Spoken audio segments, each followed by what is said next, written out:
Ultimately, what is the goal of Big Pharma? What are they trying to do? Sell the drugs. Sell their drugs. Are they trying to make a perfectly healthy American public? No, because they wouldn't make any money off it. They'd They go out want of people to be, business, right? yeah, they want people to be sick, quite frankly. Yeah, they want people to be needing their product, and their Yeah. product happens to only be for sick people. It's not for healthy people. Like if they made something that was for healthy people, then maybe they'd have a different motivation, right? They actually want people to be sick, and they're not going to say it that way. And I'm not saying the CEOs and the, people who work at Big Pharma individually are evil people and that they're trying to kill people. I don't think that that's true, or that they want people to be sick. I don't think that that's true. But the business model is such that Big Pharma makes money when Americans are sick. That's the truth. And the pharmacist who sells you the drugs, who might be an awesome person and really cares about you, they're not going to change that system. They can't change the motivation of Big Pharma. So that's a big And that's not analogy. an opinion. That's not an opinion. That's just reality. That's just reality. And I don't know anybody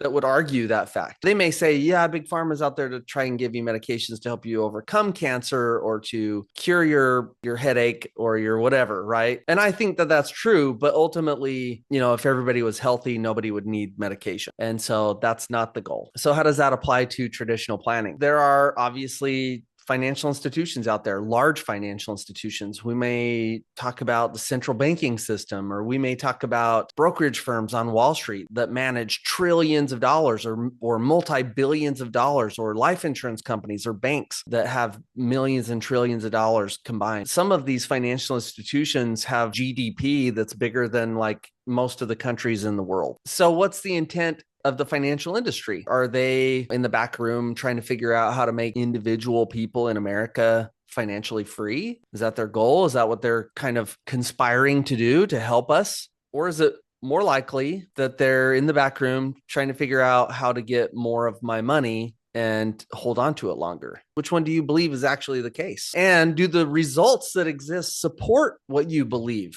Right? Because that's the other thing. You may say, well, I think that they're good people. I think they're really trying to help us become financially free. What are the results? Are the results awesome? At this point in time, we have hundreds of thousands of financial advisors in the country, more than ever at any point in history in the United States. And we have more sophisticated technology than ever before in the history of the United States to help people make better financial decisions and be more successful financially. Are we seeing more and more people? Are we seeing a greater percentage of the American populace becoming financially free? Or are we seeing the opposite, where the majority of the financial populace is actually a growing number, is actually becoming more and more dependent on government welfare?